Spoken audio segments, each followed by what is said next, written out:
வணக்கம் மக்களே, daily dose of world அப்டேட்ஸில் இன்றைக்கி நீங்கள் பார்க்க போகிறது என்னென்னா ரஷ்யா வர்சஸ் நேட்டோ. வேர்ல்ட் நியூஸில் டெய்லி ரஷ்யா, நேட்டோ, மிசைல்ஸ், வார் வார்னிங் இதெல்லாம் பற்றி பார்க்குறோம்ல.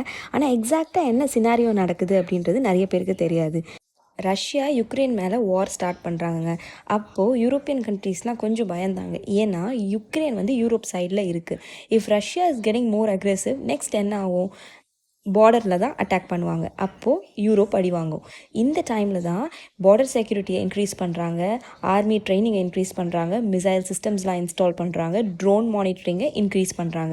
கோல்டு வார் ஃபீல் ஸ்டார்ட் ஆகுது அப்படின்றது தான் எல்லாத்துலேயும் ஹெட்லைன்ஸ். அப்படின்னா டென்ஷன் இருக்கும், த்ரெட் இருக்கும், கண்ட்ரீஸ் ஒன் அனதர் அப்சர்வ் பண்ணுவாங்க, வெப்பன்ஸ் எல்லாம் ஸ்டாக் பண்ணி வைப்பாங்க, நியூக்ளியர் வார்னிங்ஸ் கூட கொடுப்பாங்க.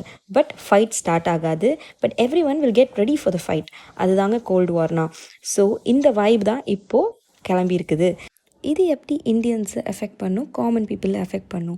ஃபாரின் கண்ட்ரி ப்ராப்ளம் தானே, நமக்கு என்னென்னு இருக்க முடியாது. ஏன்னா ஆக்சுவலாக டைரெக்ட் எஃபெக்ட் இருக்குங்க. Because world economy is completely connected. Middle ஈஸ்ட்டில் tension இருக்கிறனால பெட்ரோல் ப்ரைஸ் இப்போ ஜாஸ்தி ஆகிட்டு இருக்குது. ஏன்னா huge amount of oil is produced by Middle East. So இந்தியாவுக்கு ஓனாக ஆயில் எதுவும் கிடையாது. இந்தியா கம்ப்ளீட்டாக இம்போர்ட் தான் பண்ணிகிட்டு இருக்காங்க. ஸோ இது டைரெக்டாக lorry transport, delivery cost, vegetable எல்லாமே இன்க்ரீஸ் ஆக சான்ஸ் இருக்குது.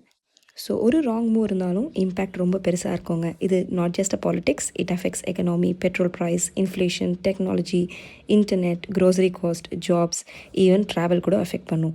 ஸோ வேர்ல்டு இப்போ ரொம்ப கனெக்டடாக இருக்குது. ஒரு கண்ட்ரி டென்ஷன் ஆனால் every one can feel it. News பார்க்காத உங்கள் ஃப்ரெண்டுக்கு இதை மறக்காமல் அனுப்பி அப்டேட்டடாக இருக்க சொல்லுங்கள்.